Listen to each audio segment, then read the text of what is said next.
Nous allons parler ce matin sexe, chrétien et le mariage. Voilà, sexe, chrétien et le mariage. C'est vrai que quand on parle de sexualité et qu'on on ramène ça dans le domaine des chrétiens, c'est très souvent... on prend avec les pincettes, on évite même le sujet carrément. Mais je crois que ce matin, avec la casquette de notre invité, nous allons vraiment pas lésigner sur les mots. Mais avant, Suzanne va dire bonjour aux auditeurs. Là. Bonjour Aaron, bonjour aux auditeurs de la radio Vie Nouvelle. Voilà, c'est fait. Et nous allons passer directement à l'accueil de notre invité ce matin, qui n'est nul autre que le révérend Bitek de Bon Isaïe Charlie. Bonjour et bienvenue. Bonjour Aaron, merci de m'accueillir. Bonjour aux auditeurs de Radio Vie Nouvelle. Oui, comment vous allez ce matin? Par la grâce de Dieu, je vais assez bien. Voilà, c'est vrai, la matinée commence avec beaucoup d'activités, mais je suis là. Donc vous êtes au pas de course depuis le matin pour la cause du royaume. Oui, depuis le matin. C'est rare aujourd'hui quand même. Hein? C'est rare aujourd'hui, mais nous bénissons le Seigneur pour la vie de son serviteur. Donc, comme ça a été annoncé, ce matin, nous parlons de ce thème. Voilà le thème qui retiendra, ou alors qui fera office de notre partage ce matin, sexe, chrétien et le mariage. Voilà. Quand on sait aujourd'hui que la sexualité, ce n'est plus quelque chose qui est caché, hein, parce que même les réseaux sociaux, tout aujourd'hui converge vers cet univers-là, ce n'est plus quelque chose de tabou. Il faut en parler justement. Quand on parle justement de sexe révérend, ça renvoie à quoi? Est-ce qu'il faut s'attendre à tellement de choses que peut-être les auditeurs ignorent ou connaissent? Qu'est-ce que ça renvoie? On évoque quoi justement? C'est vrai, tout le monde va se poser la question. Je pense même que tout à l'heure, avant d'arriver ici, j'étais en pleine prédication dans un marché de la place. Et justement, une maman m'a posé la question, le sexe, c'est quoi? Et je lui ai dit de manière aussi directe, maman, le sexe, c'est cet organe que l'homme a entre ses jambes et que la femme a entre ses jambes, simplement. C'est vrai que sa question était beaucoup plus pour faire un peu le désordre, mais c'était ça. Donc, sauf que ici, je crois, quand on parle de sexe, on ne parle pas de l'organe, on parle de ce qu'on fait de l'organe. Donc, on essaye un peu de juxtaposer le sexe, c'est-à-dire la pratique sexuelle, le chrétien et le mariage. C'est vrai, d'emblée, à cause de la présomption, si on peut dire, de pureté, d'honnêteté, ainsi de suite, on pourrait être outré de parler de ça. On se dit, mais est-ce qu'on a besoin de parler de ce qu'on connaît déjà, de ce qui est évident? Mais la réalité nous montre qu'en réalité, c'est pas évident. La vérité nous montre que c'est pas évident. Il y a des gens qui sont chrétiens et qui ne sont pas dans la norme biblique du sexe. Voilà. Donc, quand nous voulons parler de ce sujet, il faut noter que nous sommes même actuellement en campagne là-dessus depuis le 1er de ce mois, sur un thème qui choque un peu. Ça choque, le sexe tue. Voilà. Le sexe tue. Le sexe tue, justement, c'est le thème. Et quelles sont les réactions, si vous permettez, que vous rencontrez sur le terrain? Bon, en même temps, il fallait s'y attendre. Les gens se demandent comment. Il y en a même qui, au début, sont agressifs. Comment vous osez dire une chose pareille? Si le sexe tuait, comment vous dites que ce qui vous a fait naître tue? Bon, en même temps, ça nous sert aussi d'entrer en réalité. C'est pour ça qu'on a mis des supports un peu partout avec, justement, ce message. Le but étant de captiver l'attention. Il y a un principe en matière de titrage d'ouvrage qui voudrait que le titre ne donne pas déjà aux gens tout de suite une idée de ce qu'on va dire, mais suscite plutôt l'envie, de l'intérêt, la curiosité. En fait, la question immédiate devrait être qu'est-ce que tu veux dire par là? Et là, ça devient facile justement à déployer.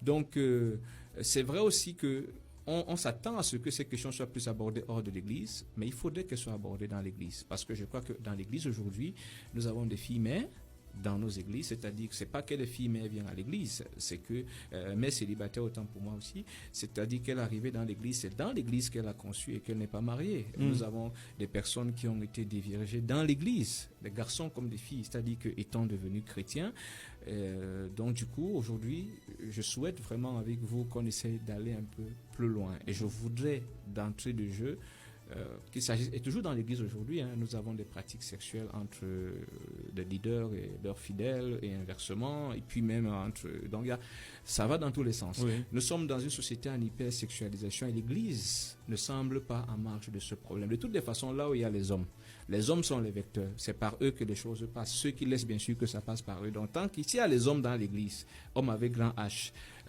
les choses qui sont hors de l'église peuvent se retrouver à l'église si certains hommes décident de servir de passerelle. Mais je voudrais ensemble que nous lisions un verset, 1 Corinthiens chapitre 6 verset 18, dans la version Parole de vie, édition 2017. Voilà ce que nous dit la parole de Dieu. Évitez à tout prix de faire n'importe quoi avec votre corps. Tous les autres péchés que les gens peuvent commettre sont à l'extérieur du corps. Mais si quelqu'un fait n'importe quoi avec son corps, il fait quelque chose de mal contre son propre corps. Ici, dans d'autres versions, on parle de l'impudicité. C'est-à-dire, on dit que quelqu'un peut faire des choses, c'est hors du corps. Mais l'impudicité, et dans notre cas, restons ici, une sexualité hors norme biblique, c'est le péché contre le corps. Donc, une fois qu'on a lu ça, on comprend déjà que toute personne, du leader spirituel à l'inconverti, qui décide de se livrer justement à une sexualité hors norme, et quand je parle de hors norme, je parle des normes bibliques, ça tire des problèmes dans son corps. Alors, si on avait le temps, on partirait prenant cas par cas et on constaterait justement des personnes qui ont des dégâts dans leur santé à cause du fait qu'ils sont sortis des barrières que Dieu a établies par rapport à la sexualité. Ces barrières qui constituent leur sécurité. Qui constituent leur sécurité. Parce qu'en réalité, ils pêchent contre son propre corps. Un jour, un jeune frère, il a rétrogradé par après. Un jour, il tombe malade. Et quand il tombe malade, il va voir son médecin.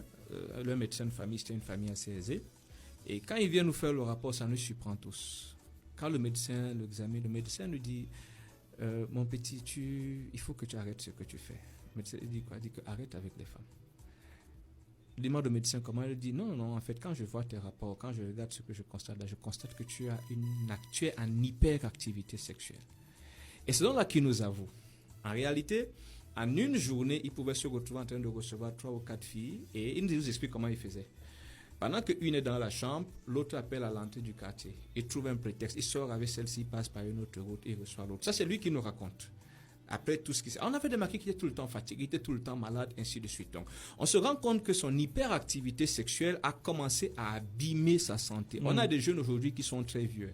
On a des jeunes filles qui ont séché, qui ont fané à cause de l'hyperactivité sexuelle. Donc, déjà sur le plan physique, c'est à son propre corps qu'on fait du mal en se retrouvant en train de pratiquer des rapports sexuels hors des principes de Dieu. Ne revenons pas sur des pratiques sexuelles déviantes. Ça, c'est évident pour tout le monde. Ça ne fait du bien au corps de personne. Donc, ça, c'est ce que Paul nous dit ici aux Corinthiens. Mais maintenant, là où je veux crier sur tous les toits, partout, et que tout le monde comprenne, c'est que le sexe est une porte. Le sexe est une porte. Le sexe est un couloir, si vous voulez. C'est également un vecteur, on peut dire. Oui, mais je vais rester dans le domaine même de porte. Je vais rester dans le domaine de porte. De porte, en ce sens que le sexe vous ouvre ou vous connecte à l'intimité de l'autre. C'est-à-dire que ce qui est en l'autre qui n'est pas visible, ce qui est en l'autre qui n'est pas évident, ce qui est en l'autre qui n'est pas facilement accessible, à travers le sexe, vous entrez en contact justement avec cette chose. C'est pas pour rien que dans la Bible, pour parler du rapport sexuel, on ne parle pas de rapport sexuel, on parle de connaître. Ça veut dire qu'avoir un rapport sexuel, c'est entrer en connaissance. Vous entrez à la fois en connaissance et en communion. C'est un moment de communion. Alors, essayez d'imaginer que vous ayez un rapport sexuel avec quelqu'un qui est le temple des démons. Que vous ayez un rapport sexuel avec quelqu'un qui est justement la décharge des démons.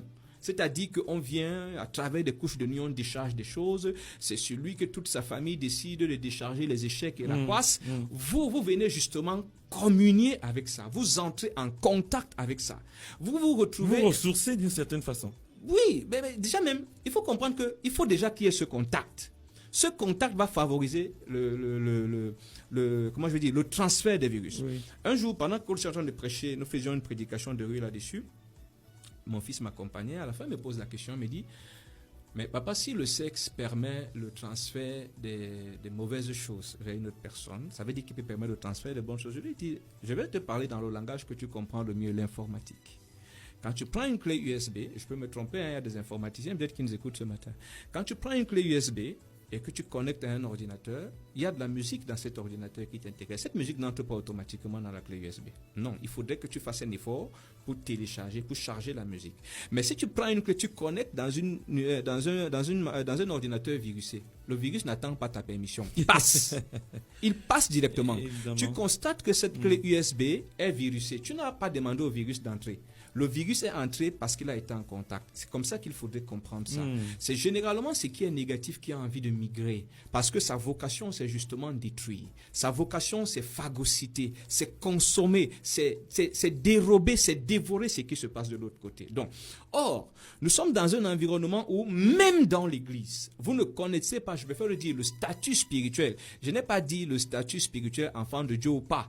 Aujourd'hui, on parle de statut sérologique, tu as le VIH ou pas. Moi, je préfère aujourd'hui parler du statut spirituel de quelqu'un. On ne sait pas si on a affaire à quelqu'un d'envoûté. On ne sait pas si on a affaire à quelqu'un, par exemple, qui est possédé. On ne sait pas si on a affaire à quelqu'un qui a subi un viol que je vais appeler ici un viol démoniaque. Parce qu'il y a des gens qui violent les gens pour les posséder. Ça veut dire qu'ils violent physiquement et désormais, il établit un lien de domination spirituelle sur la personne. La personne lui appartient. Vous venez. Ça veut dire que vous venez, vous avez un rapport sexuel avec cette personne qui a été placée sous la domination par le sexe. De facto, vous vous placez sous la domination de celui qui domine la personne avec laquelle vous avez communié par le rapport sexuel.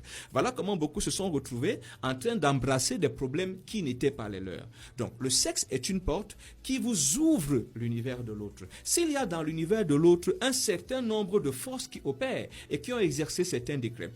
Je vais prendre un cas et je crois que c'est quand on les retrouve dans l'église. Tout à l'heure, j'évoquais même ça là où nous étions en train de prêcher. Je prends le cas de ce jeune homme qui a peut-être été violé par sa tante.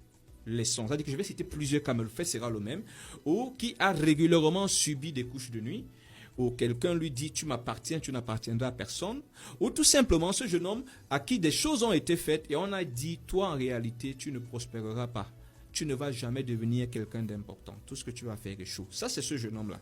Il vient à l'église sans se convertir. On l'a appelé à l'église. Il venait pour la délivrance. Il n'a pas accepté la parole. Il n'a pas accepté Jésus, la parole, qui est venu pour détruire les œuvres du diable. Il est dans l'église. Toi, la jeune sœur, je vais commencer par l'église avant de sortir. J'ai d'abord ceux qui sont dans la maison avant d'aller à l'extérieur.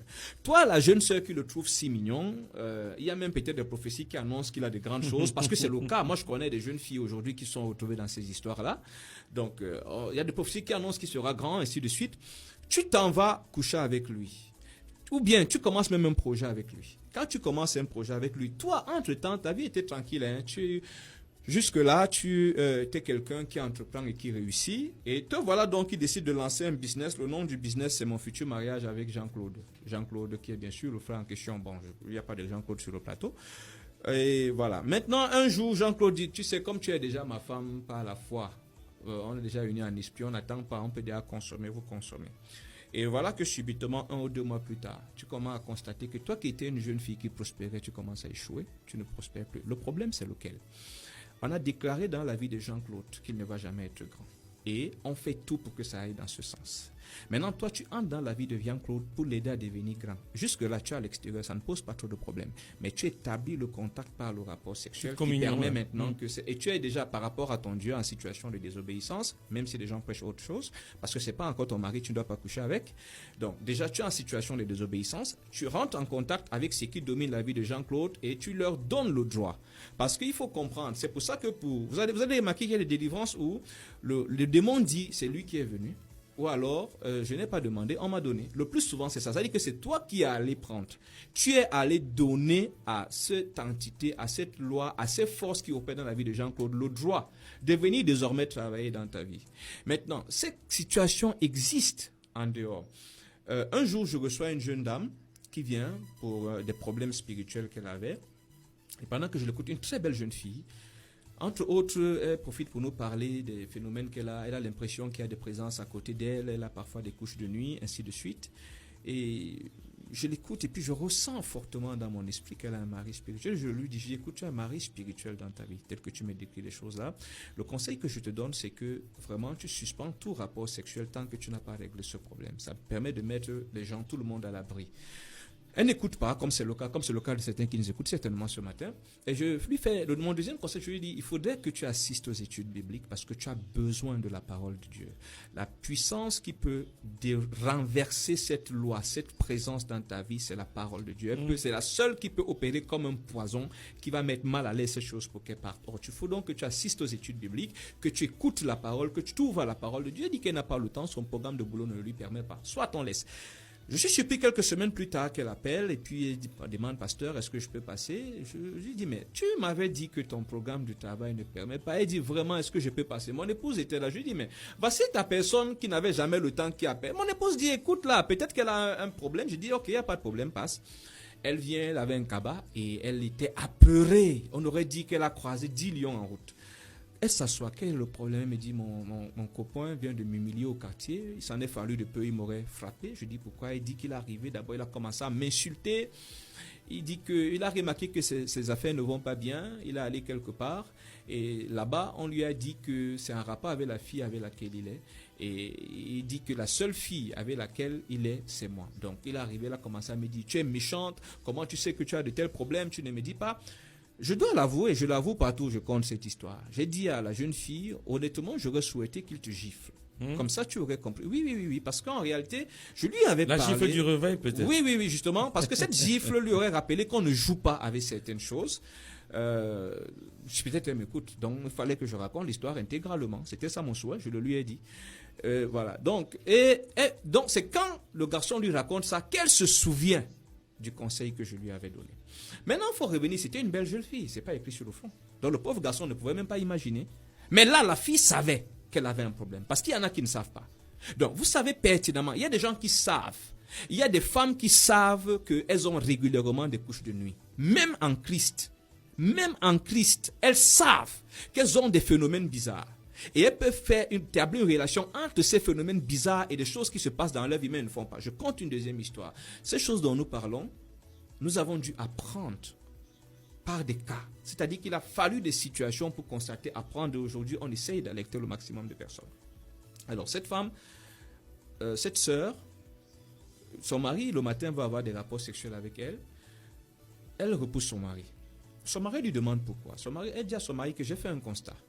J'ai remarqué que quand j'ai les couches de nuit et que tu viens avoir des rapports sexuels avec moi, ce que tu étais en train de faire est chaud. Et justement, le frère était quelqu'un qui avait tellement de choses, il savait faire tellement de choses, on le sollicitait généralement. Mais c'était quelqu'un qu'on le sollicite, au moment où les choses sont sur le point de devenir concrètes, sa foi, même à 30 minutes avant, et il ne comprenait pas. Or, sa femme avait pris du temps. Et je bénis Dieu, je souhaite que nous ayons plus de sœurs comme ça dans nos églises. Pas besoin d'être maman pasteur. Avoir un pareil cœur, savoir le cœur de quelqu'un qui bâtit. Donc, cette sœur a donc pris la peine d'observer. Elle a constaté que, généralement, quand un truc important, puisque son conjoint causait avec elle. Donc, s'il y a un truc important, quand un truc important est en train d'arriver, elle va avoir une couche de nuit. Et quand elle va avoir une couche de nuit, le frère va coucher avec elle, ça va foirer. Elle dit donc à son mari que c'est mieux. Ce problème, comme j'ai remarqué ça, on se concentre, on règle ça avant de continuer. Donc, nous avons ce genre de cas, parce que quand quelqu'un vient dans le mariage, parfois on veut savoir, elle est vierge. Mes amis, il y a des filles vierges qui sont vierges de forme, mais qui sont, excusez-moi le terme, ouvertes à une profondeur que vous n'imaginez même pas. Et ne croyez pas que cette virginité physique vous protège. Il y a des hommes qui ont les puceaux de forme, mais vous n'avez pas idée de ce qu'ils traînent. Un jour, je vais rendre ministère dans une église, quelque part à Lobaba là-bas. Le leader demande à un monsieur de m'accompagner. Il avait la voiture. Le monsieur m'accompagne. Il ne veut pas me laisser là où je demande qu'il me laisse. Moi, je vais le raccourcir le chemin. Je sens qu'il a envie de parler. Et voilà comment il commence à me raconter sa vie. Il a fait un constat. Généralement, il perd son boulot après presque 6 mois. Pourquoi est-ce qu'il perd son boulot après 6 mois? Et je lui demande pour quelle raison. Il dit que pour un truc bête du tout, on peut l'accuser. Il peut être comme ça là et puis il vole le cendrier. Oh, c'est un bon boulot qu'il a. Il vole le cendrier. Suite à ce vol bête et inutile, il perd son boulot. Et il a remarqué que c'est vraiment tous les 6 mois. Et je sens des choses pendant qu'il parle. Pendant que je continue à poser les questions, je viens dans sa vie sentimentale parce que je sentais qu'il y avait comme une limitation des lois et tout le reste dans sa vie. Il me dit qu'il a également fait ce constat qu'il ne peut pas, il peut être avec une fille comme ça. Et subitement, sans raison, la fille ne veut plus de la relation. La fille lui dit clairement que je ne te reproche de rien, mais je ne veux plus. Je lui dis non, mon ami, il y a une histoire. Il y a quelque chose que tu ne me dis pas. Quand on pioche, je constate que le gars a régulièrement de sérieuses activités sexuelles nocturnes. Quand je dis sérieuses, il dit qu'il se lève, il constate, excusez le terme, qu'il a éjaculé, tout le lit est mouillé. Sérieusement, il se lève fatigué. Et c'est généralement une femme. Et parfois, elle lui rappelle qu'il lui appartient. Alors, je lui demande, est-ce que ton leader est au courant de cette histoire? Il dit non, le leader est seulement au courant. Bon, généralement, le leader n'a pas le temps. Chez eux, ce n'est pas le leader qui s'occupe directement. Il y a des pasteurs auxiliaires. On est seulement au courant du fait qu'il perd son boulot. Je lui dis non, la première chose que tu vas faire, vraiment, il faut que tu t'asseyes. Et je profite pour ouvrir cette parenthèse. On a aussi ce problème dans les églises parce que les chrétiens ne s'ouvrent pas totalement. Je ne sais pas comment vous arrivez souvent sur et pas seulement, hein, mais j'ai remarqué que même sur le plan médical, les patients ne s'ouvrent pas devant les médecins. Du coup, vous allez recevoir des conseils et des orientations partielles. Le résultat sera partiel. Pareil pour les leaders. Parfois, le Saint-Esprit peut aider. Mais quand vous savez identifier que vous êtes devant un homme de Dieu, soyez ouverts et vrais. Parce que Dieu est présent. Donc, je lui ai dit, va causer avec ton leader. Alors, imaginez un homme comme celui-là. Je lui dis donc que c'est normal. C'est normal que tu n'arrives pas à bâtir une relation avec une fille parce que vous faites un foyer à 3. Il y a une femme déjà présente dans ta vie et elle ne tolère pas de rivalité. Et si un jour une fille s'entête à vouloir être très amoureuse, soit tu vas te rendre compte que vous avez des problèmes sur la base de rien, soit elle va commencer à devenir malade, soit elle va avoir des accidents, soit elle va mourir. C'est le genre de situation qui arrive. Parce qu'en réalité, le point de contact ici, il n'est pas d'abord physique parce qu'on s'est vu. C'est qu'il y a eu cette connexion intime à travers le rapport sexuel. Donc, voilà par exemple quelqu'un qui a déjà une femme qui déclare qu'il lui appartient. Et je dis, dans nos églises, il y en a plein. Arrêtez-moi les histoires que quand on est en Christ, c'est écrit dans la Bible, mais combien sont effectivement en Christ? Ceux qui m'écoutent ce matin savent bien. Ce matin, je vais vous conter une anecdote. Ce matin, je prêchais dans un marché ici, le marché de... C'était la gare, marché de la gare ici. À un moment, j'ai été poussé par le Saint-Esprit et j'ai insisté en disant, tu sais très bien ce que je suis en train de dire, ça te concerne. On finit, on me rappelle qu'on a 30 minutes pour venir à Agapeo. D'accord, le temps d'aller justement à la voiture. D'abord, j'entends une dame qui appelle, monsieur. Je prête attention, mais je néglige. Après, quand je me rapproche, la dame m'approche. C'est moi qui vous appelle depuis. Je suis concerné par l'histoire que vous étiez en train de raconter. Donc, je sais, comme je suis en train de dire, j'ai dit qu'il y a quelqu'un qui m'écoute ce matin. Laisse-moi l'histoire que tu as en Christ depuis 5 ans. Mets ça à côté. Je ne parle pas des choses que j'ai imaginées. Oui. Je parle des choses que j'ai rencontrées. Que j'ai eu la grâce de comprendre d'une certaine façon. Donc, laisse ça. Toi-même, tu sais. Est-ce que c'est normal que tu dormes la nuit, on vient, on te sort comme si tu étais le spaghetti, tu te lèves, tu constates que tu es trempé. Il y a des femmes et même des sœurs en Christ qui n'éprouvent aucun plaisir sexuel physique. C'est-à-dire qu'avec leurs hommes, elles ne peuvent rien éprouver. Mais quand elles ont des couches de nuit, elles ont des orgasmes. Là encore, j'ai fait une émission quelque part où j'ai abordé ce sujet. J'ai reçu un appel, j'ai reçu le monsieur. Lui, il a une femme, je ne sais pas s'il m'écoute ce matin, il a une femme qui a quand même eu l'honnêteté de lui dire, quand tu remarques, quand je dors, tu remarques que mes pieds se posent d'une certaine façon, se croisent, décroise-les. Tu remarques que je suis dans une posture, bouge. Il dit que parfois il est couché. Les rapports sexuels, c'est quand sa femme veut. Et à l'instant, à un moment, il peut le repousser, ils n'ont pas encore fini. Mais la nuit, le championnat sexuel que sa femme livre à côté de lui, il dit qu'il entend les gémissements comme s'il était en train de regarder un film bizarre. Mais réellement, elle n'éprouve rien. Ce qui est bien, les gens l'ont averti, c'est une personne de la famille, la femme l'a averti. Nous avons ce genre de problème. Ces situations existent. Et justement, cet homme a constaté, à un moment, qu'il était impuissant et stérile. Sa femme a tout fait pour lui dire que c'est lui le problème. Lui, il a commis une erreur que beaucoup d'hommes commettent. Et je parle à quelqu'un ce matin, je le sais. L'erreur qu'il a commise, c'est qu'il allait draguer une fille. Il a enceinté la fille. Et il est venu dire à sa femme, je ne suis pas stérile, le problème c'est toi, la preuve. Là voilà. C'est sa femme qui prend l'argent pour aller faire le trousseau de la fille. Comme le gars avait pris go, il met encore un deuxième. Et aujourd'hui, il vit dans une chambre, sa femme dans une autre chambre. C'est des choses qui existent. Nous avons des frères, ils ne vous diront pas, frère, va dire au leader, comme tu m'écoutes là, va dire au leader, quand il s'approche de sa femme, son organe meurt. Ou bien quand il la touche, son organe meurt. Parle avec ta femme. Si elle te cache les choses, dis au leader. Il faut une intervention pour ça parce qu'il y a certains cas où certaines femmes ont subi des choses. Parfois, comme j'ai dit, il y a eu des viols qui sont démoniaques, qui n'ont rien de physique et qui peuvent avoir créé ce genre de situation chez cette sœur. Son sexe devient la propriété de quelqu'un ou un couloir consacré. Oui. Soit tu rentres dedans, tu deviens stérile, soit tu deviens impuissant, soit tu tombes malade, soit tu deviens un gars poisseux. Et il y a également des hommes qui ont ce problème. Donc, le sexe est une porte. Il faudrait déjà que nous le comprenions. Et une fois que c'est clair chez tout le monde, on devrait pouvoir prendre des précautions. Exactement. Donc, auditeurs, auditrices, c'est vrai que là, c'est assez corsé ce matin. Le sexe est une porte. Nous ne voulons pas crier de la paranoïa dans l'esprit des auditeurs ce matin. Nous voulons cibler et dire clairement que c'est Dieu qui a créé le sexe, la sexualité et même le plaisir sexuel qui doivent être, exploités, utilisés dans un cadre bien précis. Oui, mais Aaron, c'est pour ça que je dis souvent que quand on réfléchit bien, le commandement de Dieu, c'est pour notre bien. C'est-à-dire que les commandements, les instructions de Dieu sont une autre forme de son amour. Mais nous n'avons pas compris. Parce que lorsque Dieu interdit l'adultère et la fornication, c'est justement pour nous mettre à l'abri de ces choses-là. Mais et quand un homme a épousé la femme que Dieu approuve, je sais aussi que c'est des sujets qui ont l'air dépassés. C'est une ancienne façon de parler. Mais moi, c'est dans ça que j'ai grandi, c'est ce que je crois, c'est ce que j'ai expérimenté.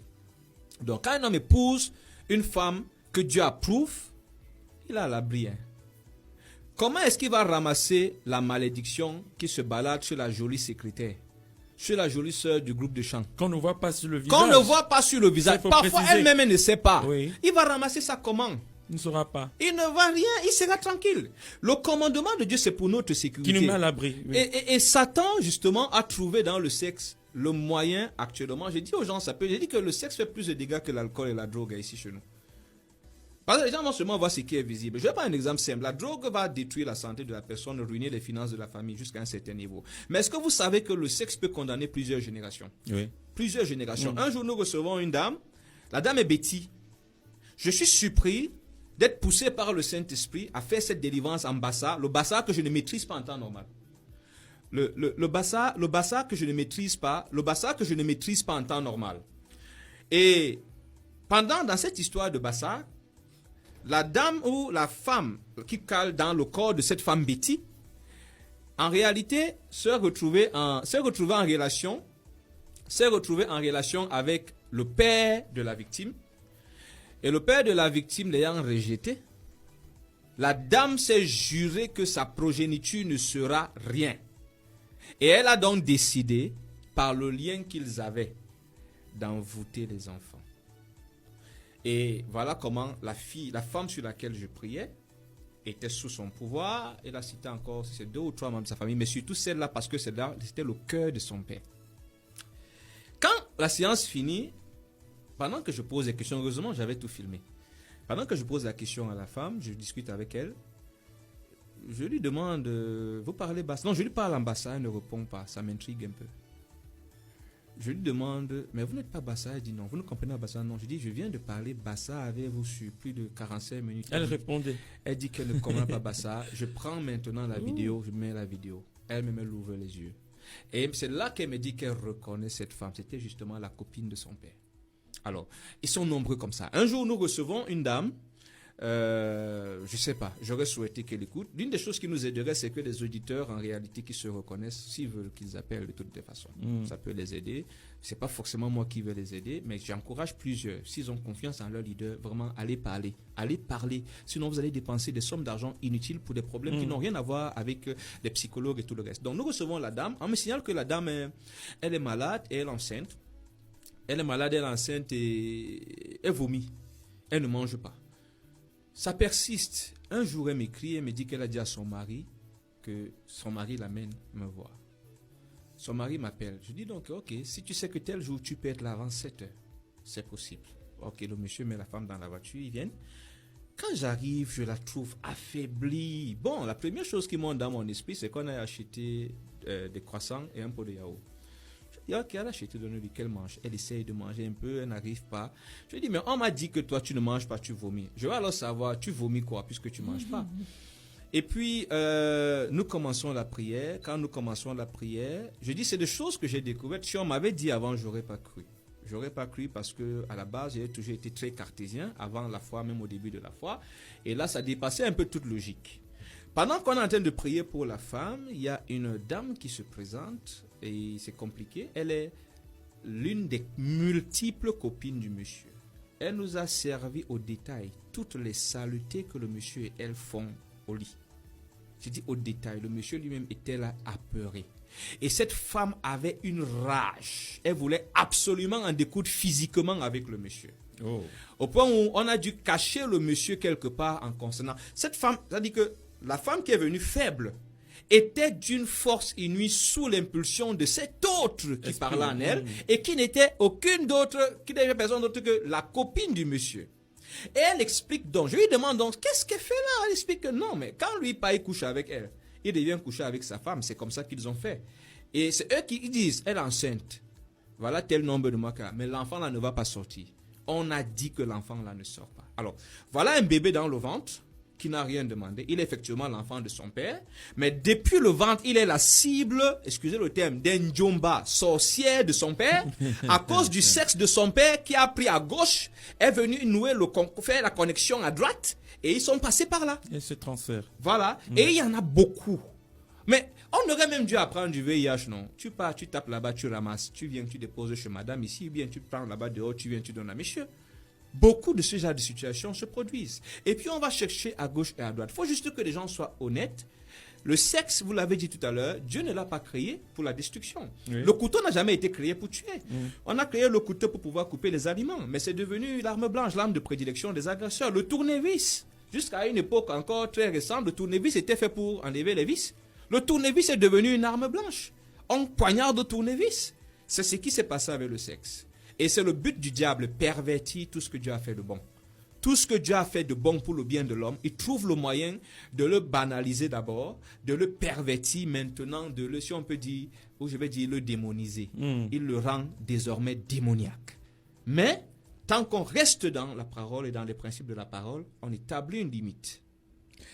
Tant qu'on reste dans les principes de la parole, justement, on établit une limite. Suzanne, je ne sais pas si vous avez une question. Je vous vois très attentif ce matin. C'est quoi? Pourquoi vous êtes attentif comme ça? J'ai même la chair de poule à rond. Parce que lorsque j'écoute le révérend, je me rends compte en fait que ce thème, on en a besoin. Parce que la parole dit que mon peuple périt faute de connaissances. Généralement, lorsqu'on se livre à des pratiques sexuelles, on se contente seulement de l'aspect physique parce que justement, on n'a pas cette connaissance-là de cet aspect spirituel que le révérend vient d'expliquer. Exactement. Donc, mais j'ai une question, révérend, si vous permettez. Vous avez parlé des maris et femmes spirituels ou de nuit, c'est-à-dire que ces personnes-là qui, dans la nuit, ont des activités sexuelles. Qu'est-ce qui peut créer, ou alors ça part de quoi? Peut-être gens qui n'ont pas une hyperactivité sexuelle, mais qui quand même sont les victimes de ces femmes et maris de nuit. Qu'est-ce qui peut entraîner ça dans la vie d'un individu? Ok, j'ai pas une connaissance très vaste là-dessus, mais du peu que j'ai pu savoir, du peu que j'ai pu apprendre en marchant avec le Seigneur, parfois il y a des causes directement liées à la personne. Il y a des cas où c'est ouvert à des pratiques comme la masturbation et la pornographie, c'est des portes. Je crois que lorsque nous avons lancé cette campagne, quelque part, nous avons eu une histoire comme ça. Il y a quelqu'un qui, justement, après la pornographie, il a commencé à se masturber. Depuis, il a contacté une MST. C'est curieux quand même, ça c'était un peu la première fois, un garçon.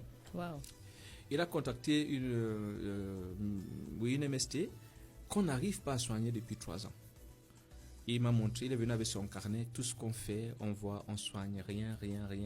Mais quand on suit la chronologie, c'était après un rapport sexuel avec une fille un peu un genre bizarre. Ensuite, il s'est livré à la pornographie. Après la pornographie, la masturbation. Après la masturbation, c'est là que les problèmes ont commencé. Et résultat, aujourd'hui, il dit sa santé, vraiment, ça ne va pas du tout. Donc, il y a des cas, ça part de là, ça part de ce genre de pratique. Maintenant, il y a des cas où, en réalité, c'est une agression, si on peut dire spirituelle, comme tant d'autres, comme on peut décider d'envoûter quelqu'un ou d'empoisonner quelqu'un. Le seul problème, c'est qu'il faut savoir que dans les couches de nuit, l'oppresseur, à travers les couches de nuit, établit un contact. C'est pour ça qu'il y a des couches de nuit qui visent, par exemple, simplement à détruire votre santé. Il y a des couches de nuit qui visent à déposer des choses dans votre vie. Il y a des couches de nuit... Ou à en prélever. C'est pour ça que parfois, par exemple, il y a des femmes qui ont perdu des grossesses suite à une couche de nuit. Et généralement, et j'en parle, si une m'écoute ce matin et qu'elle est mariée ou qu'elle est fiancée, il faut vite dire ça à ton fiancé s'il t'aime, si vous êtes au stade où vous êtes quand même proche de la vérité aussi, parce qu'il y a des choses qu'on ne confie pas. Et il peut non seulement te fuir et puis commence à salir ton dossier dehors, mais il faut en parler. Donc, vous imaginez par exemple, chacun peut faire le constat lui-même. Vous imaginez généralement que vous avez des couches de nuit qui interviennent à la veille d'un examen et machin. Vous comprenez que ça, c'est pour plutôt retirer les choses dans votre vie. Et vous allez constater que peut-être il y a de plus en plus ce qu'on appelle couramment des chances qui disparaissent. Ça, c'est lorsqu'on s'en sert. Et le plus souvent, ça peut être quelqu'un de physique en réalité qui se sert de cette activité et parfois jouant bien sûr des visages, parce qu'il y a une chose sur laquelle je dis souvent aux gens, ne vous fiez pas au visage que vous voyez. Oui, parce que par exemple, l'une des risques que Satan a trouvé, c'est que la femme mariée verra son mari venir avoir des rapports avec elle, elle va se laisser faire. Ou alors, la fille, c'est aussi pour ça qu'il faut faire attention de trop fantasmer, parce que vous allez fantasmer sur un gars, votre oppresseur viendra avec le visage du gars, vous allez dire, enfin, j'ai ce que je cherchais depuis. C'est plutôt quelqu'un qui vient pour vous détruire la vie. Donc, comme je dis, il y a des cas où c'est des agressions, comme parmi tant d'autres, comme on peut venir étrangler quelqu'un, comme on peut venir empoisonner spirituellement quelqu'un. Ça peut arriver.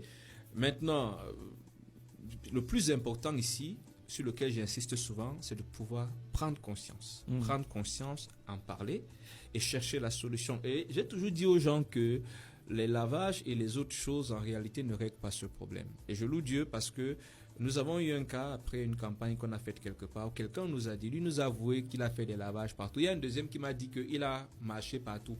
Il s'est absenté de sa famille pendant 3 ans. Il a parcouru l'Ouest un peu partout pour chercher des solutions. Il n'en avait pas assez. Il a été interpellé lors d'une campagne qu'on faisait. Et c'est ça en fait qu'il a ramené. Il dit qu'il a fait 3 ans dehors. Sa famille n'a pas su où il était. Il montait, il descendait, il cherchait des solutions.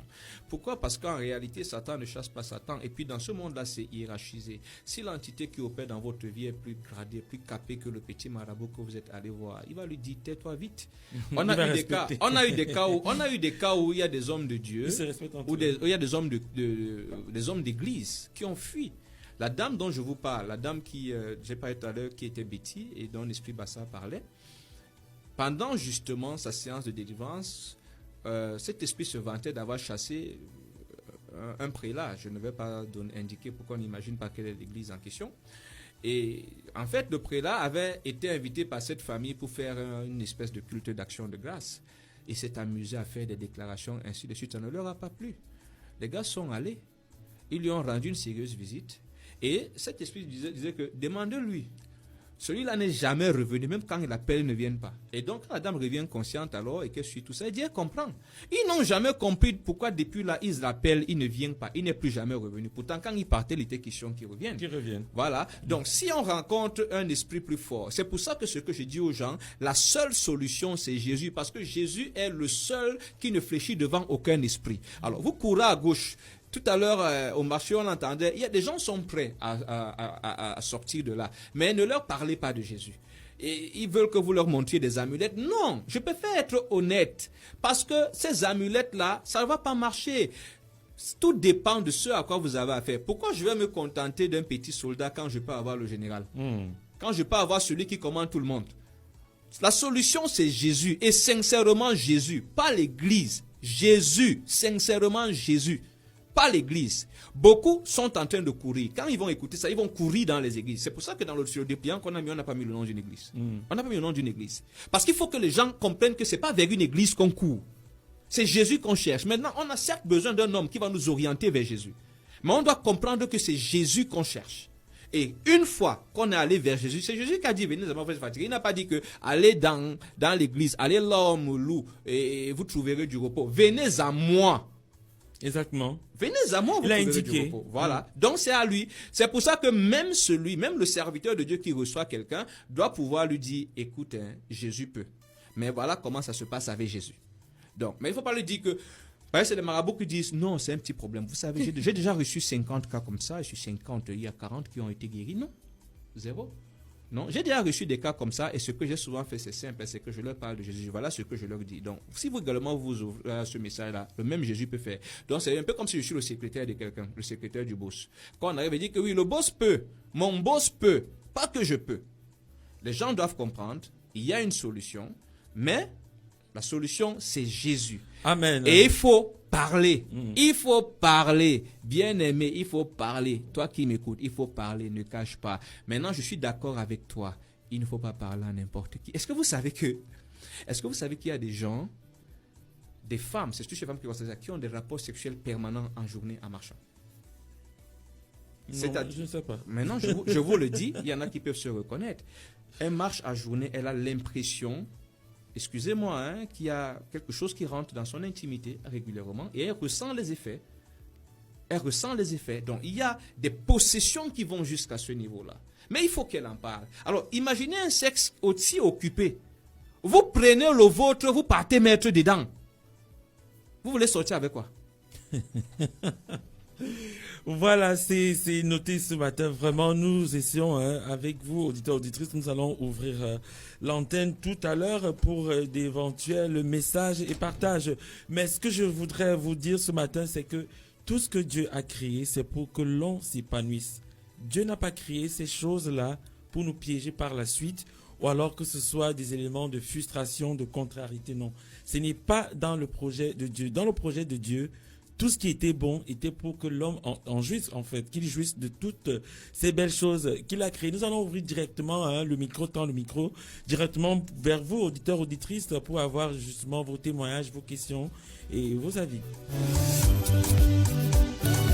Agapéo, à vous le micro.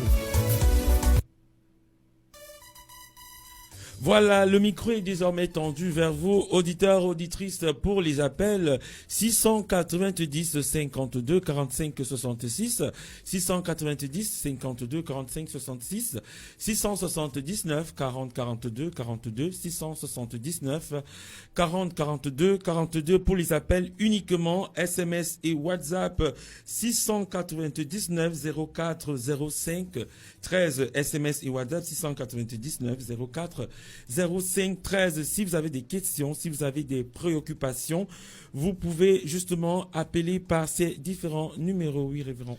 Oui, je voudrais bien sûr, en attendant que les auditeurs retrouvent peut-être s'il y a des questions ou des préoccupations, je voudrais souligner un fait ici que nos parents, nos leaders spirituels dans le temps nous disaient on ne prenait pas au sérieux le sexe avant le mariage. Au-delà des aspects spirituels que nous avons évoqués, je voudrais soulever un problème ici. Le sexe avant le mariage peut détruire le mariage après. Pourquoi? Parce que, par exemple, le rapport sexuel, et beaucoup de couples aujourd'hui souffrent de ce phénomène, parce que avant le mariage, vous avez eu, par exemple, un partenaire sexuel qui a un tempérament très chaud, qui est un véritable athlète. Vous avez pris goût à cette façon d'avoir des rapports sexuels. Maintenant, vous vous mariez à un bon frère. Un frère en Christ. Oui, c'est un bon frère. Le frère, lui, n'est pas dans les affaires là. Il a appris que le sexe, c'est droit au but. On ne perd pas le temps. Déjà qu'il y a tout un débat autour et on dit qu'il y a une seule position et tout le reste là. Excusez, je crois qu'il se fait. On a obligé de parler de ces choses-là. Voilà. On va pas Alors, ça. Voilà une sœur qui va démarrer le mariage dans la frustration et qui va se retrouver en train d'emprunter une dizaine. C'est-à-dire qu'elle avait le frère, elle est obligée de voyager dans sa tête sur ses anciennes relations pour pouvoir s'en sortir avec la relation. Et inversement, le frère a épousé une véritable championne athlétique. Genre, il a connu avant 2, 3 des filles du même tempérament. Maintenant, il est venu épouser la sœur. Et une vraie sœur, une sœur pleine. Consacrée. Et qui va même trouver que ce qu'il demande là, c'est la mondanité, c'est la débauche. Le voilà dans les problèmes. À l'époque, quand on nous disait ça et quand on lisait les ouvrages de feu professeur Fomoun, on trouvait que c'était exagéré. Mais justement, aujourd'hui, et à mesure que le temps passe, on comprend que c'est vrai. Parce que ce que certains appellent incompatibilité aujourd'hui est souvent dû à leur passé. Parce qu'ils ont pris certaines habitudes sexuelles. Et ces habitudes sexuelles, ils les amènent dans un environnement où ce n'est pas la même chose. Ils sont simplement trahis par leur anticipation. Et ceux qui sont ouverts au message du goûter, parce que j'apprends qu'on enseigne maintenant dehors qu'il faut goûter avant de marier. C'est du suicide. C'est du suicide. On vient d'évoquer l'aspect spirituel. Bon, la sœur qui est ouverte à goûter, 5 frères te goûtent. Je vais prendre un exemple un peu plus... il sera un peu plus salace, donc du coup je vais couvrir pour qu'on comprenne. Vous chaussez du 42. Vous avez un pied qui est très large et vous achetez une paire de tennis neufs. Ou bien, ce qui fait du 41. Quand vous avez mis votre pied régulièrement dans cette chaussure, qu'est-ce qui va se passer? Elle s'élargit. Ok, cette chaussure, vous ne l'achetez pas. D'accord? Quelqu'un d'autre vient prendre du 41. Quand il met son pied dedans, son pied nage. Je ne sais pas si je me fais comprendre. Ça, c'est le danger avec nos sœurs. D'accord? Lorsque elle a pris l'habitude d'avoir des partenaires qui ont un engin costaud. Et qu'elle a pris cette habitude. Si elle n'avait jamais eu de rapport sexuel, elle n'aurait jamais su ce qu'un engin costaud fait. Mais comme elle a pris cette habitude, maintenant qu'elle est en Christ, on ne demande pas, parmi les critères, on ne demande pas au frère d'envoyer la taille de son engin avant pour évaluer. Tout ce que tu évalues, c'est ce qui est visible. Et tu t'en vas maintenant épouser le frère. Tu constates que le frère a la moitié d'un stylo. Voilà la sœur qui commence. Vraiment, si les pasteurs nous écoutaient, on souffrait. Hein. Parfois, ils arrivent devant le pasteur, ils ne disent pas la vérité. On est incompatible sexuellement. Elle ne veut pas dire que son engin est petit. Et c'est là que tu vas lui poser la question que Dieu avait posée à Adam. Comment tu sais que son engin est petit? C'est parce que tu as eu des engins gros avant. Et inversement, comment le frère sait que la sœur c'est l'axe lourd? Parce qu'avant, il y avait autre chose. Donc, il y a cet aspect, il y en a qui vont peut-être négliger l'aspect spirituel, mais il y a cet aspect où je vais dire physique ou morphologique qui intervient. Oui. Il y a même cet aspect même émotionnel. Comment la sœur va commencer à dire, il y a des femmes par exemple en réalité qui ont besoin de musique, de tout un cinéma, c'est avec ça qu'elle a avancé. Le frère, lui, il était habitué au service de dépannage rapide. Ça veut dire qu'il n'y a pas ça. Quand ça vient, bang, bang, bang, bang, terminé. Voilà les deux qui partent se marier. Elle s'était habituée au gars qui met les jeux de lumière, qui met machin. Les voilà les deux. Et parfois, ils ne parlent pas avant le mariage pour qu'on les aide. Ils ne parlent ni aux conseillers matrimoniaux, ni aux leaders, ni entre eux avant. Ils sont trop sains. Oui, ils sont trop sains. Ils sont trop sains. Et ils m'écoutent ce matin. Vous m'écoutez ce matin. Et vous les voyez frustrés, vous les voyez frustrés, vous les voyez nerveux, et parfois quand on prêche sur le mariage, ils ont des réactions un genre bizarres. Non, il faut en parler. Même quand vous êtes déjà marié, vraiment, il faut en parler. Dieu peut. L'erreur au départ, c'est de n'en avoir pas parlé. Non, l'erreur d'abord, c'est d'avoir fait. La deuxième erreur, c'est de n'en avoir pas parlé pour qu'on puisse vous aider ou pour qu'ensemble, chacun sache un peu à quoi s'en tenir. Donc, il y a cet aspect que je voulais soulever. Vous m'avez fait sourire là, c'est vrai, j'ai pensé à une histoire de feu papa Bishop Libaye. Une fois, il prêchait et il disait justement, il parlait d'un témoignage par rapport au mariage d'un homme qui était dit impuissant et tout.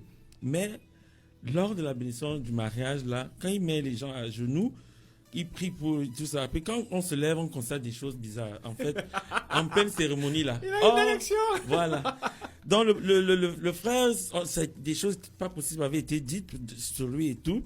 Mais ils sont allés se marier. Et pendant qu'on est en train de bénir, quand lui-même racontait cette histoire, on riait toujours. Il a senti la grâce opérer là-bas. Pendant qu'on bénissait, il dit, non, c'était à genoux, il n'y avait rien d'inoffensif. Tout était beau, les gens criaient et tout. Mais quand il se lève, là, on dit, l'exaucement était très rapide, très expressif. Nous allons prendre cette ponctuation musicale en attendant vos SMS et vos appels.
Voilà, nous sommes de retour dans ce studio. C'est vrai, c'est très électrique ici. Bon, pas dans le mauvais sens. Ne vous imaginez pas des choses. Donc, nous sommes de retour. 690 52 45 66 679 40 42 42 pour les appels SMS et WhatsApp 699 04 05 13. Donc, je voudrais préciser quand même ce matin que, bien aimés auditeurs, auditrices, la sexualité n'empêche pas le Saint-Esprit d'agir. Ne vous dites pas que comme on parle de sexualité, nous sommes hors des canons bibliques ou bien de la norme de Dieu. Non, ce n'est pas le cas. Le Saint-Esprit peut agir même dans la sexualité. Ce n'est pas un domaine qui est réservé à une autre entité. Il agit également au niveau de votre sexualité, quelles que soient les hontes, quelles que soient les histoires ou bien les phénomènes que vous traînez, il est même ce genre de dossier, si je peux dire ça comme ça, ce que ce soit peut-être les cas de masturbation, pornographie, homosexualité et toutes sortes de pratiques, c'est possible. Il aime les chantiers, pareil, si vous voulez, il aime les défis. Il aime pouvoir relever ces défis. Donc, nous parlons ce matin de sexualité parce que c'est un élément important dans l'épanouissement de l'homme. Et Dieu a prévu que l'homme s'y épanouisse d'une certaine façon. Quand ce n'est pas respecté, il y a des dommages qui vont arriver. Moi, j'aime souvent dire, quand Satan a raison, même Dieu l'exauce. C'est-à-dire que quand il est dans ses droits, il a l'assentiment de Dieu. Je dirais ça comme ça. Donc, ce matin, nous parlons justement de la sexualité. Ne vous sentez pas, n'ayez pas honte. Moi, je crois aussi, avec vous, Suzanne, parce que bon, c'est un problème aujourd'hui parce qu'on est trop dans les versets bibliques. On les sort même du contexte, on n'évoque pas les problèmes qui minent ses frères et ses sœurs. On se contente de louer, d'adorer, de rentrer. Or, il y a des véritables problèmes que les uns les autres traînent. Il y a ces problèmes. Moi, j'ai rencontré quelqu'un qui m'a exposé sur un problème.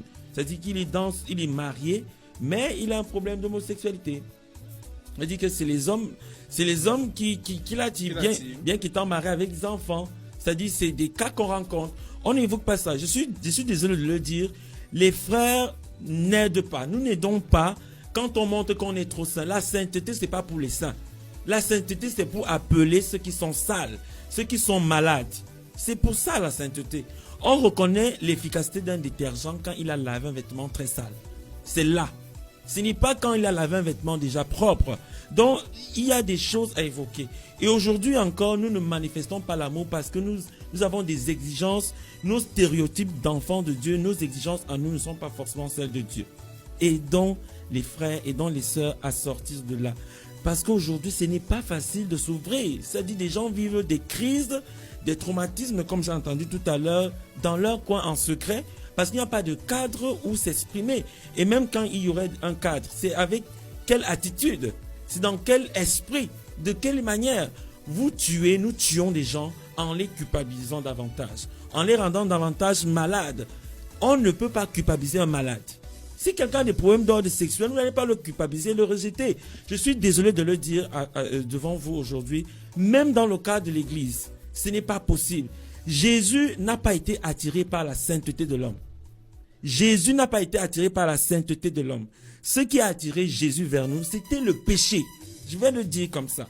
C'était le péché. Et quand même il était sur la terre, il marchait avec les gens dits de mauvaise vie, les collecteurs d'impôts, les rebuts de la société, les marginaux. Aujourd'hui, nous voulons être plus catholiques que le pape. Excusez-moi de l'expression. Ça ne marche pas. Nous devons être à l'image de notre Seigneur, tel il est, tel nous sommes.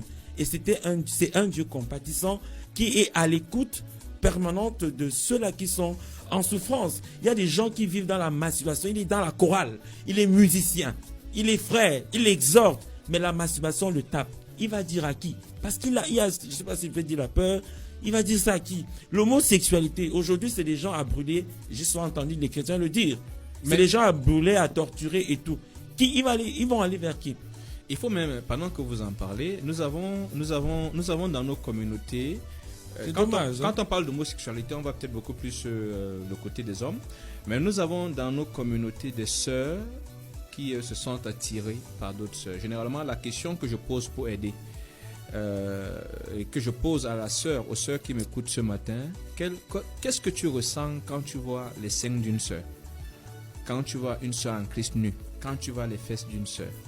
Si tu ressens un mouvement hormonal en toi là, un frémissement ou quelque chose, c'est une alerte à prendre très au sérieux. Et pareil pour les garçons, puisque dans nos communautés aujourd'hui, nous avons des activités où on se retrouve, on va jouer au foot ensemble, et puis les filles vont se laver avec les filles, les garçons avec les garçons.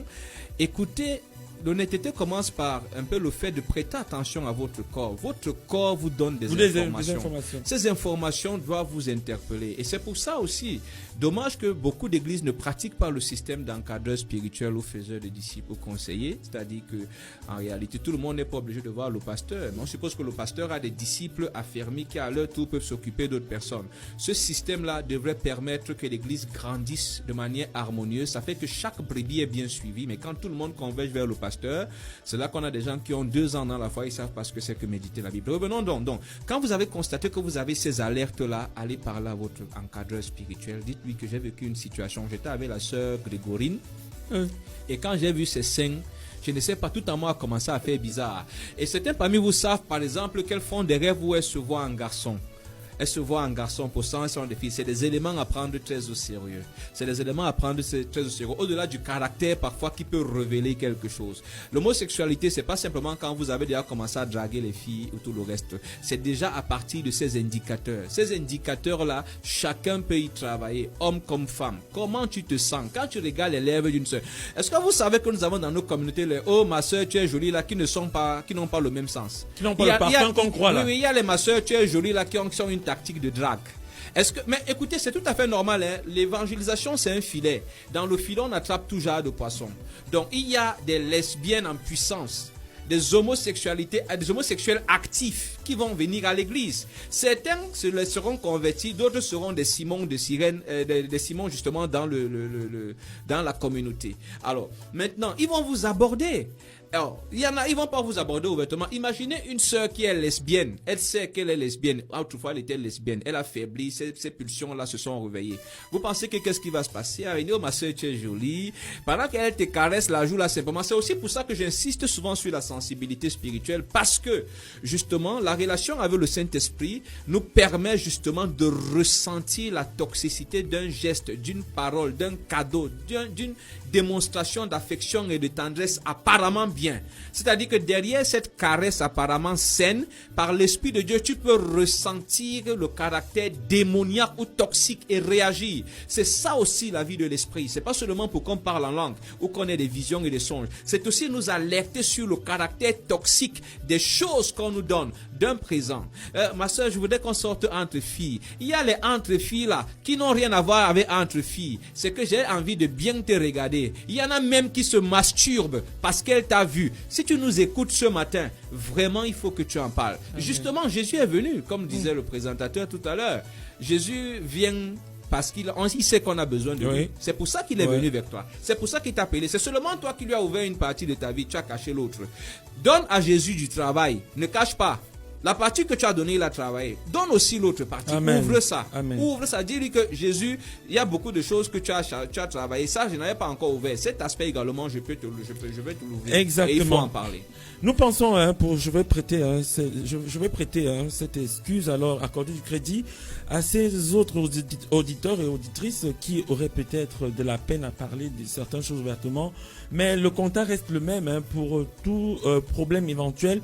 Vous pouvez toujours contacter le 6 99 04 05 13. Nous allons prendre ce message rapidement. Voilà. Après avoir eu plusieurs relations hors mariage, maintenant en Christ déjà marié, comment faire pour gérer le tempérament de son conjoint? Nous qui avons joué la vie avant de venir en Christ, du moins avant que le Seigneur nous captive.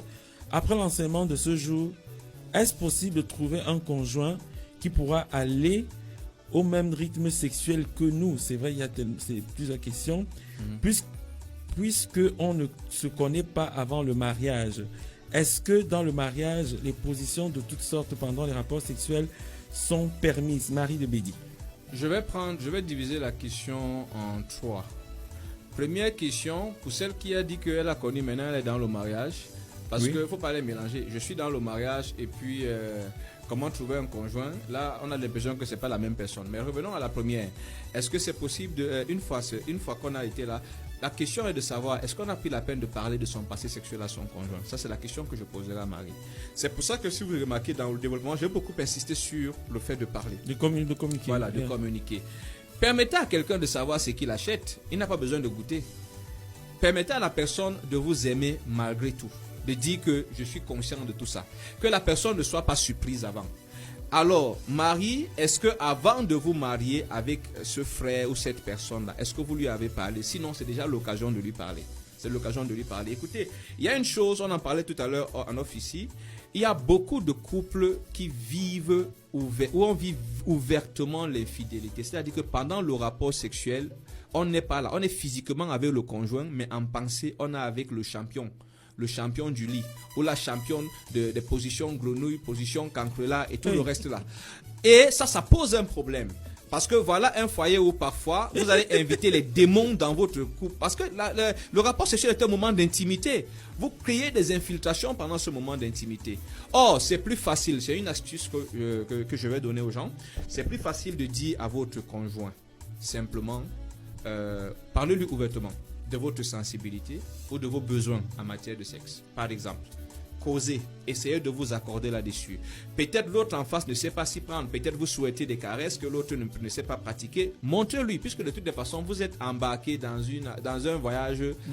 Allez simple. Allez simple. Donc, autant que vous appreniez l'un de l'autre patiemment, mais il ne faut pas cacher. Maintenant, il faut éviter de demander, de faire de votre conjoint présent le concurrent de vos conjoints passés. Il faut qu'il vous fasse l'amour comme François. Il faut qu'elle fasse l'amour comme Géraldine. Non, ça c'est une erreur. Déjà, le plus souvent, vous blessez. Imaginez qu'après la rencontre, vous dites que vraiment, avec mon ancien, ce n'était pas trop comme ça. Est-ce que vous savez, mesdames, par exemple, qu'il y a des hommes qui ont des problèmes, et c'est inversement, il y a des hommes qui ont des problèmes de virilité à cause des paroles que leur femme leur adresse. C'est-à-dire que vous exercez une sorte de violence psychologique à travers des paroles qui rabaissent l'homme, et justement, ça affecte sa virilité. Observez dans certains foyers, un foyer où la femme passe tout le temps à rabaisser son mari, à blesser son mari, à ne pas traiter son mari comme ce mari aura des problèmes de performance sexuelle. Soit il aura généralement, je vais essayer de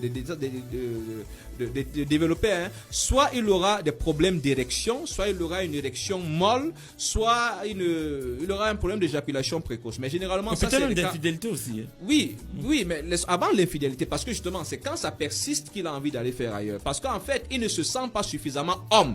C'est de manière psychologique que vous avez détruit. C'est pareil pour les femmes. Les femmes développent des frigidités à cause de ces hommes qui les rabaissent. Tu es trop sale, tu es trop ceci, tu es trop cela, tu es trop ceci.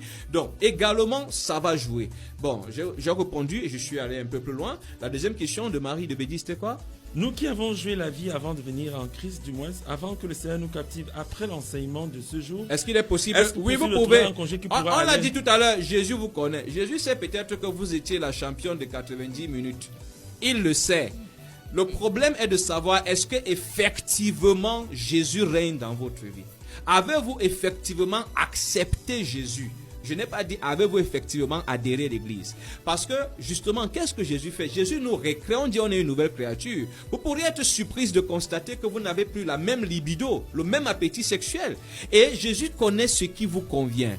Faire des têtes et décidera ce que ton cœur désire. Je ne crois pas que si vous êtes sincère dans votre vie avec Dieu aujourd'hui, après avoir même un passé de prostituée, allons même jusque-là, je ne crois pas que Jésus va vous donner un mari qui sera pour vous une raison de replonger dans votre passé. Non.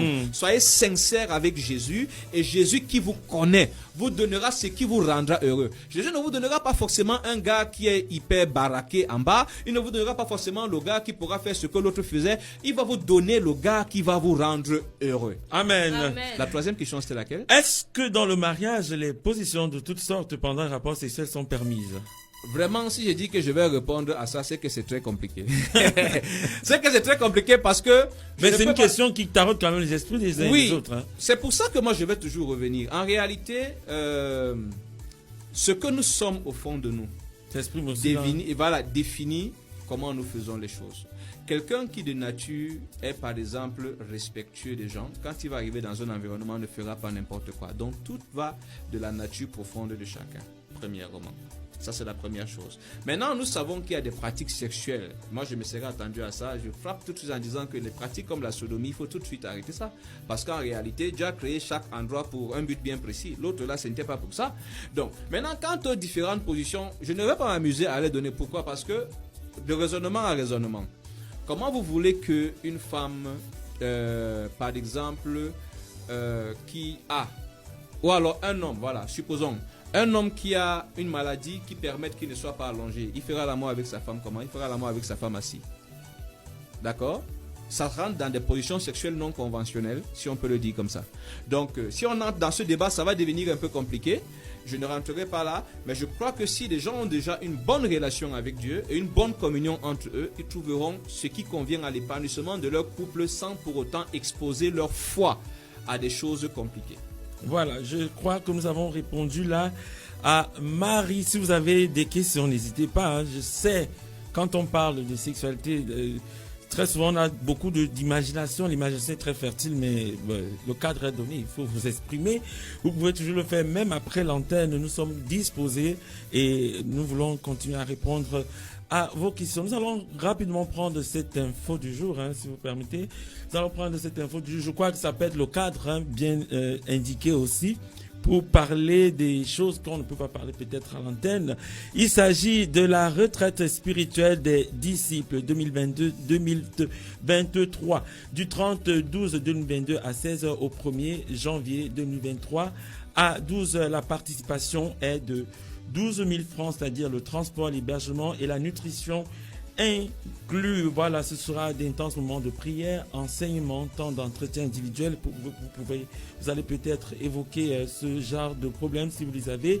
Le divertissement été sera donc le thème de cette retraite spirituelle des disciples 2022-2023, le thème briller avec Dieu. Donc voilà, les dates sont retenues, sont déjà marquées du 30-12-2022 au 1er janvier 2023 à 12h. La participation est de 12 000. Nous précisons que c'est la retraite spirituelle des disciples. Si vous voulez mieux négocier l'année 2023, si vous avez l'ambition de faire autrement et de bien faire surtout, dès 2023, je crois que le cadre, il est approprié. Pour tout contact utile, 696 47 57 97 696 47 57 97 651 44 55 79.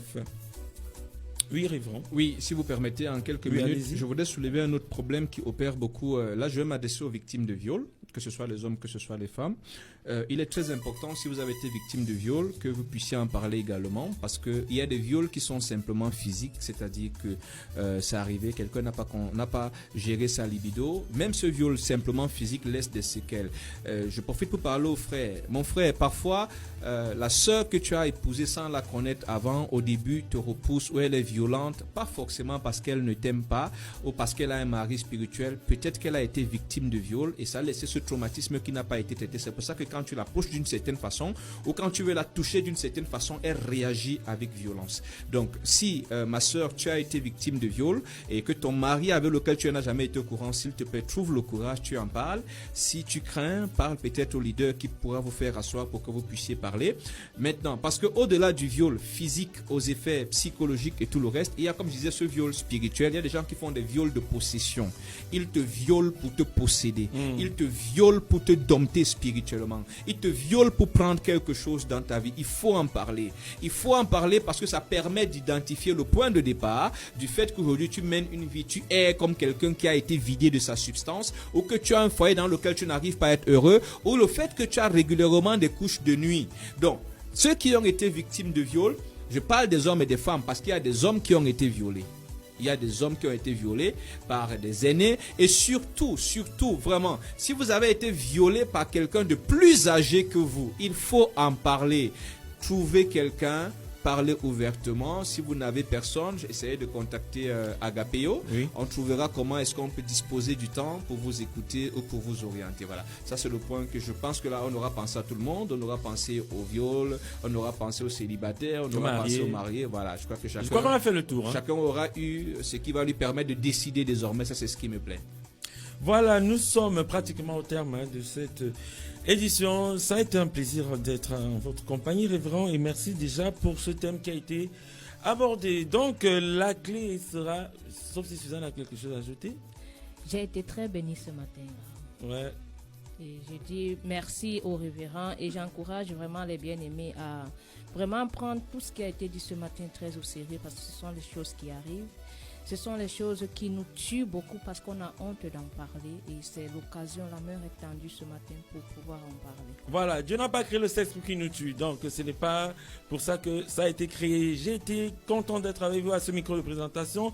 Aaron Olivier Assalé, rendez-vous est pris mercredi prochain sur cette même fréquence. Demeurez bénis, shalom, shalom.